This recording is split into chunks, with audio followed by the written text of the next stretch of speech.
And what detectives uncovered in the days that followed left families shattered and an entire community reeling.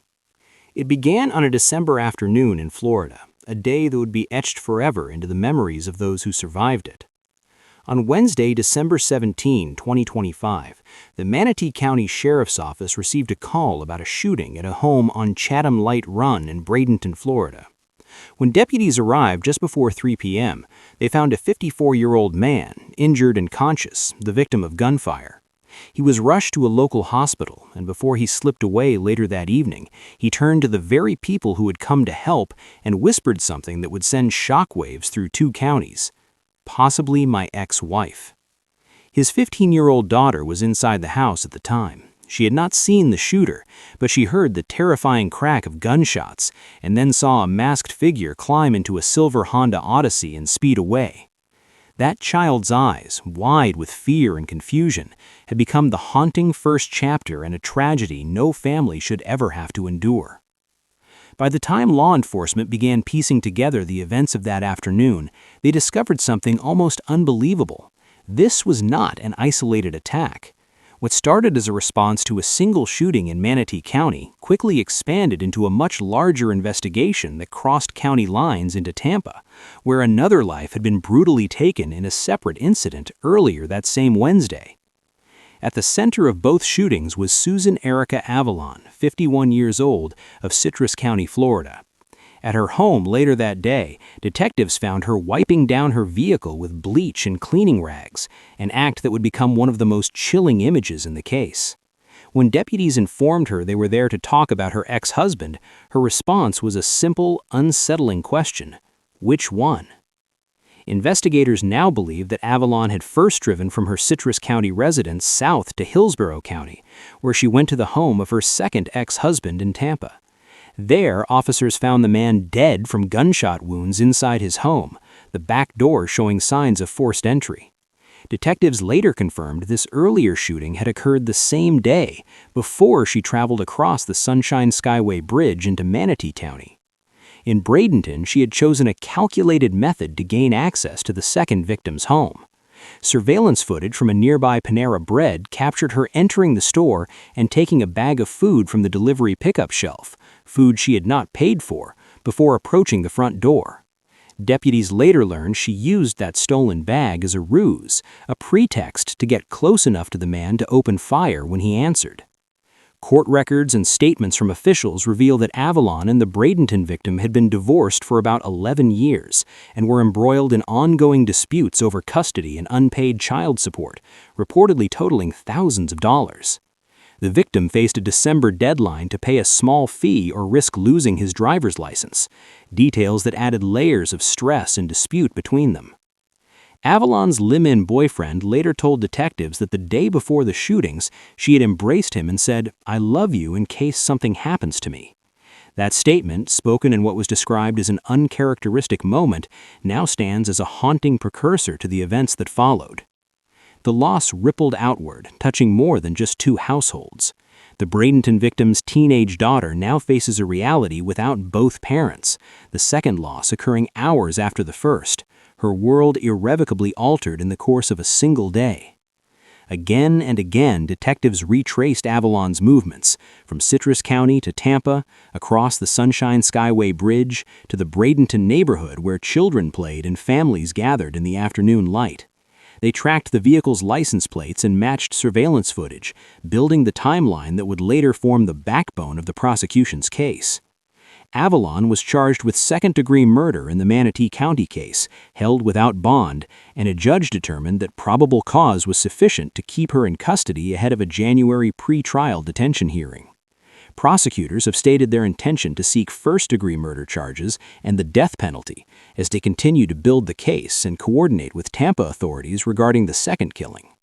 As the community grapples with the fallout from these events, law enforcement officials continue to pore over evidence, testimonies, and surveillance, seeking answers to questions that still reverberate. What drove a woman to take 2 lives, to shatter 2 families within hours of each other, and to leave behind a trail of grief that will linger long after the headlines fade? As night fell across Florida, investigators shifted from the urgency of response to the slow, methodical work of reconstruction. Detectives from Manatee County and Tampa police began coordinating timelines minute by minute, phone records alongside license plate reader data, security footage alongside witness statements. Every mile Susan Avalon drove that day was mapped. Every pause, every turn, every stop was scrutinized, not as speculation, but as fact anchored in evidence. Inside interview rooms, deputies spoke quietly with family members who were still trying to comprehend what had happened. In Bradenton, relatives of the 54-year-old victim gathered at the hospital, believing he might survive, only to be told hours later that he had died from his injuries. The grief was immediate and overwhelming.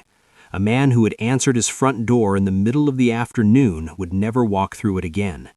His daughter, still in shock, was placed in the care of relatives, her childhood abruptly interrupted by violence she could neither stop nor understand. In Tampa, another family was receiving devastating news of their own. The second victim, Avalon's other ex-husband, was found alone in his home, his life taken earlier the same day. Neighbors described a quiet street, no screams, no warning, just the sudden presence of police tape and flashing lights. For them, the realization came slowly. This death was connected to another, miles away, tied together by one person and one day. As word spread, investigators began to uncover the emotional wreckage left behind by years of strained relationships. Court filings, custody disputes, and financial records painted a picture of prolonged conflict, not as an excuse, but as context. Detectives emphasized that these documents were not motives on their own, but they revealed a pattern of tension that had never fully resolved. Each line in those records represented arguments, deadlines, frustrations, and resentment that had accumulated quietly over time. Back at Avalon's home, forensic teams continued their work. Cleaning supplies, clothing, and electronic devices were collected and logged. Her vehicle was examined in detail, traces of bleach still detectable. Analysts focused on her phone, texts, calls, location data, creating a digital timeline that aligned with physical evidence. This was no longer about suspicion, it was about corroboration. In the days that followed, Susan Avalon made her first court appearance. She stood alone, expression restrained, as the judge read the charges. Second-degree murder, no bond. The courtroom was silent except for the procedural language of the law. For the families of the victims, the formality of the hearing felt painfully small compared to the magnitude of their loss. Outside the courthouse, law enforcement officials spoke carefully, choosing their words with precision. They confirmed that the investigation remained active, that additional charges were being evaluated, and that cooperation between agencies was ongoing. They acknowledged the scale of the case and the impact it had already had on children, relatives, and communities across multiple counties. As the legal process moved forward, the human cost became harder to ignore. 2 families now faced holidays without fathers.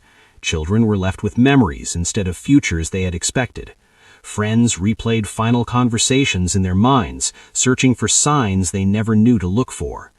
And a question lingered in the air, not asked out loud, but felt by everyone involved. How could so much loss unfold in a single day? As weeks turned into months, the focus shifted from investigation to accountability. Prosecutors began assembling what they described as a carefully layered case, one built not on speculation or emotion, but on movement, intent, and consequence. Grand jury subpoenas were issued. Analysts replayed surveillance footage frame by frame. The story of that day was no longer being told through headlines, but through evidence presented behind closed doors. Families of both victims were notified ahead of each legal development. For them, time moved differently. Every update reopened wounds that had barely begun to scab. One family spoke quietly through an attorney, describing a man who had flaws but loved his children deeply, a father who worked, argued, worried, and planned for the future until there was no future left to plan. The other family remembered a man who lived privately, whose life ended alone, without warning, without a chance to say goodbye. The children left behind became central figures in the aftermath. Counselors were assigned, guardianship arrangements were made. Court systems that once handled custody schedules now handled trauma assessments. The contrast was unbearable for those closest to the case. Paperwork that once argued over weekends and payments now documented loss and survivorship. Behind jail walls, Susan Avalon remained in custody, monitored, evaluated, and largely silent. Mental health assessments were ordered as standard procedure, not as a defense, but as part of protocol. Officials emphasized that nothing uncovered altered the seriousness of the charges. Each step forward reinforced the same conclusion. 2 men were dead, and the responsibility for both deaths traced back to one person, one sequence, one day. As prosecutors prepared for potential capital proceedings, legal experts weighed in publicly, explaining the gravity of what lay ahead. Multiple victims, separate crime scenes, a continuous course of conduct. These were not dramatic phrases, they were legal thresholds that would determine the rest of Avalon's life and the scope of justice the state would pursue. Meanwhile, the communities affected tried to return to normal. Front doors were reinforced, neighborhood groups met more often, parents held their children closer. Yet nothing felt the same. People spoke in lower voices. The idea that violence could arrive disguised as something ordinary, a knock, a bag of food, a familiar face, changed how trust itself was understood. As this case continues through the courts, its weight does not lessen with time. It grows heavier with each reminder of what was lost and what cannot be undone. 2 lives ended hours apart, multiple families permanently altered, and a truth that sits at the center of it all. Some days do not pass quietly into memory. Some days leave echoes that never stop returning. This is one of those days. In the months following the shootings, the investigation expanded into digital and financial trails that had previously gone unnoticed. Detectives obtained access to bank records, credit card transactions, and online activity that began to outline a methodical pattern in the days leading up to the killings. It became evident that Avalon had meticulously planned each step, from the purchase of supplies to the route she would take between counties. Law enforcement described it as calculated and deliberate, a chilling insight into the premeditation behind a tragedy that many had assumed was impulsive.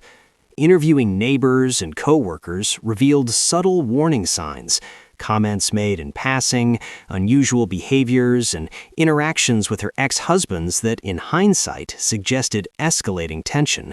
These fragments of daily life, once ignored or dismissed, now provided context for investigators who pieced together motives not through conjecture, but through tangible, recorded evidence.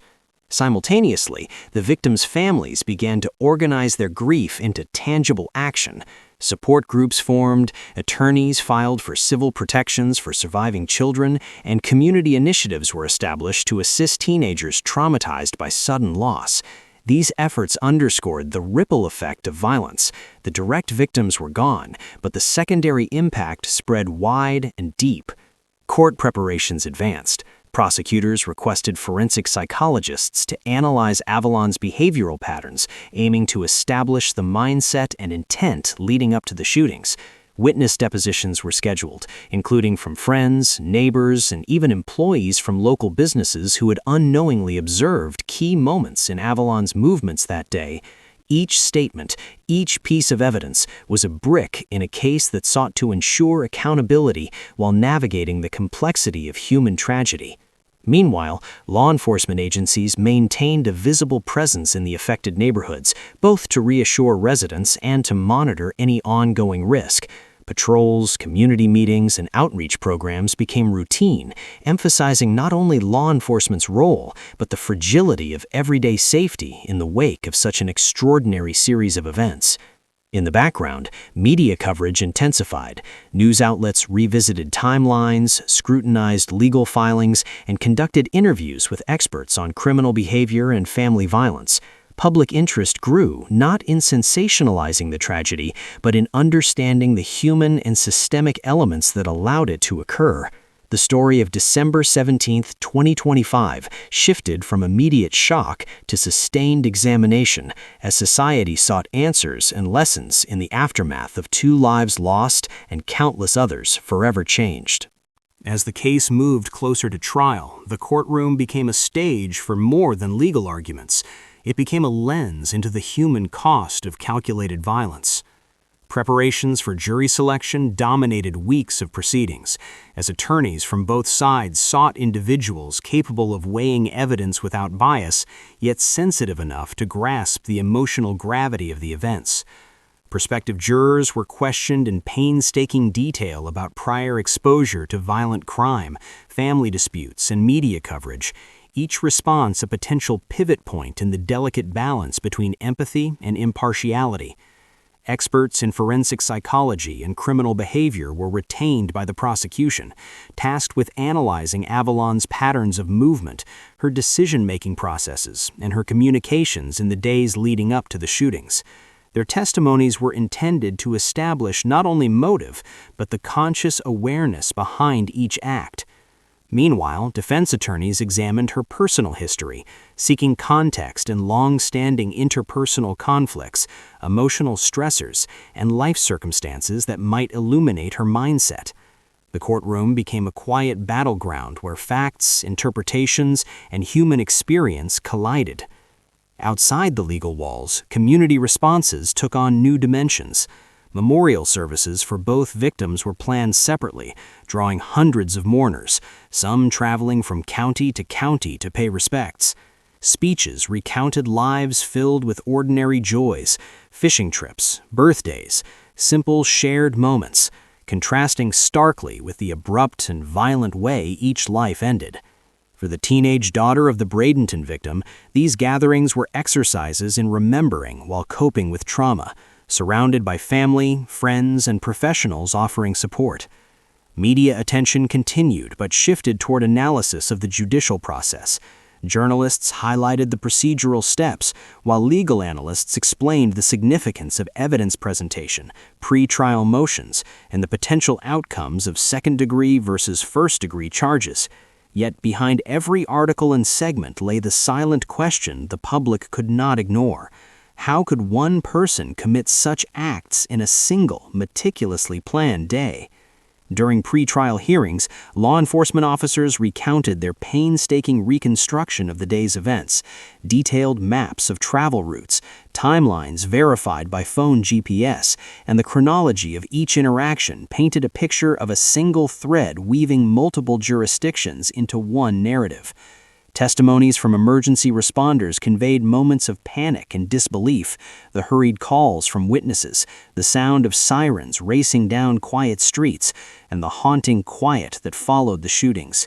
Each retelling reinforced the profound disruption inflicted upon ordinary life. Counselors and child advocates worked closely with the surviving children, establishing long-term support systems and legal arrangements to protect them from further emotional harm.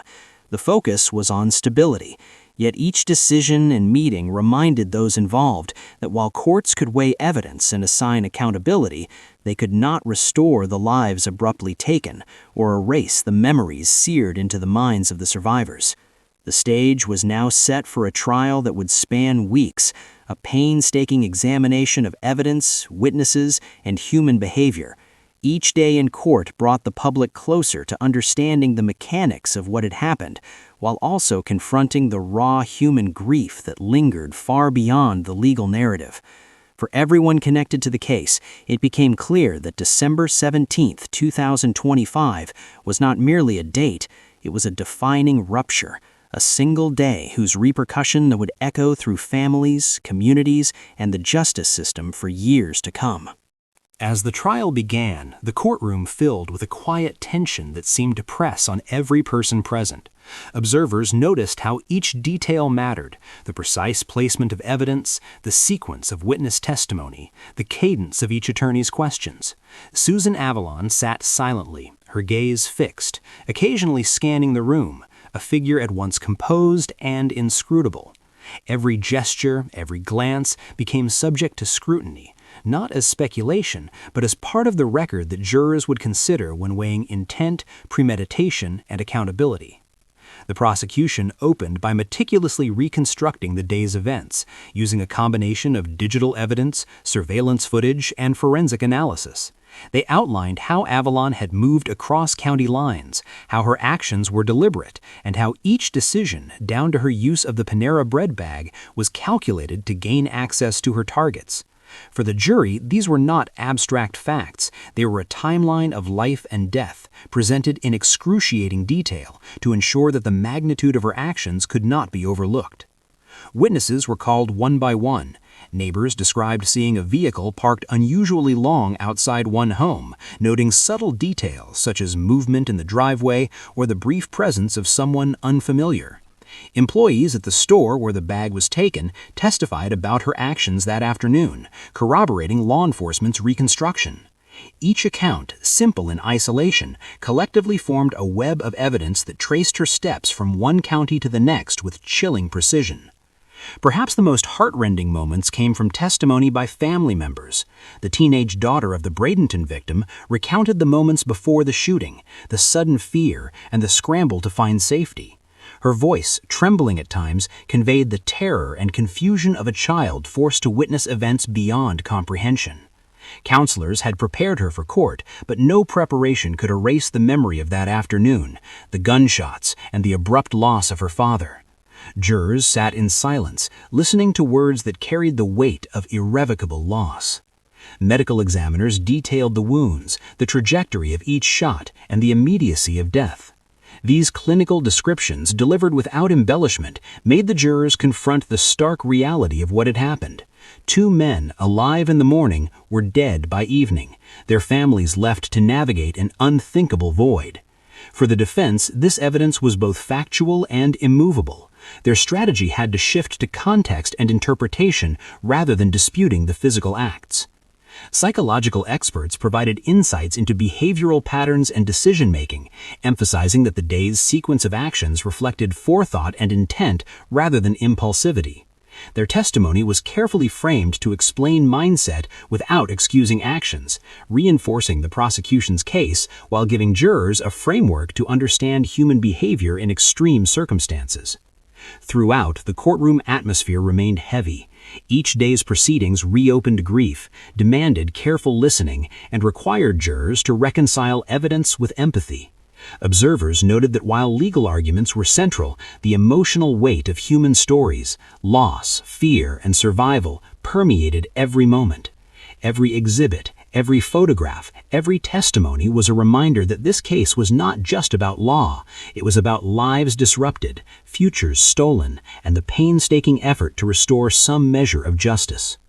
By the end of the first week, the jurors had begun to absorb the complexity of the events: multiple crime scenes, a single accused, a timeline of meticulous planning, and the profound human consequences. Outside the courtroom, families continued to grapple with grief, community support efforts expanded, and investigators monitored developments, knowing that while the trial was public, the impact of December 17, 2025 would continue to resonate in private spaces, in quiet homes, and in the memories of those who survived. As the trial moved into the second week, attention shifted to the subtler human elements that shaped the day of the killings. Testimony began to focus on communication patterns, text messages, missed calls, and brief social media interactions that revealed tensions simmering in Avalon's life. Investigators and digital forensic experts traced these communications with precision, demonstrating how minor interactions and seemingly mundane exchanges escalated into catastrophic consequences. The jury was presented with a timeline showing not only physical movements, but the unfolding mental and emotional state of the accused in the hours before the shootings. New witnesses took the stand: co-workers, acquaintances, and friends who spoke to Avalon's demeanor in the days leading up to the events. Some described her as unusually quiet. Others noted a sense of urgency in her actions. These observations, combined with digital footprints, created a mosaic of human behavior that went beyond raw statistics or crime scene photos. The prosecution emphasized how ordinary interactions, phone calls about errands, conversations about appointments, were part of a deliberate orchestration, a web of planning that culminated in lethal outcomes. Meanwhile, the defense sought to introduce testimony about stressors and prior incidents that might have contributed to Avalon's state of mind.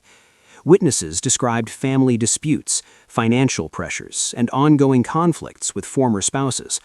While not absolving her of responsibility, these statements were intended to provide context, to humanize her in the eyes of the jury, and to challenge a narrative that portrayed the day as purely calculated. The courtroom became a complex interplay of accountability and human imperfection, each side navigating a delicate balance between explanation and justification. The emotional intensity of the trial deepened as experts on trauma and child psychology were called to discuss the long-term impact on the surviving children. They detailed the immediate and potential future consequences of witnessing or being indirectly exposed to violent acts, highlighting how a single day could ripple across a lifetime. For the jurors, these explanations were not abstract. They were vivid reminders that the victims' families were living with the consequences every moment, far beyond the courtroom. In parallel, the prosecution introduced evidence of premeditation in Avalon's preparation, travel routes across counties, interactions at retail locations, and the calculated timing of visits to each residence. Each step was carefully aligned to demonstrate forethought. The jury was encouraged to consider not just the acts themselves, but the sequence, coordination, and conscious choices that enabled them. As courtroom days stretched into weeks, tension remained palpable. Every cross-examination, every challenge to evidence revealed new layers of understanding about the sequence of events. Jurors were asked to hold together facts from multiple counties, multiple victims, and multiple timelines, synthesizing them into a coherent narrative that would ultimately guide their decision. Outside the courtroom, the ripple effects continued. Community meetings addressed safety concerns, counseling services expanded, and local schools offered support to students processing trauma connected indirectly to the case. Families of the victims maintained a presence at hearings, their silent observance a testament to ongoing grief and resilience. Each day in court was a careful negotiation between the cold procedural machinery of law and the raw, unfiltered reality of lives forever altered. As the trial entered the third week, attention turned to the physical and forensic evidence that had been painstakingly gathered in the days following December 17, 2025.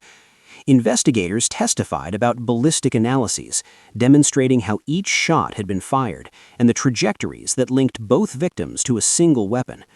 Gunshot residue tests, fingerprints, and DNA samples were meticulously documented, each piece reinforcing the timeline already established through digital and testimonial evidence.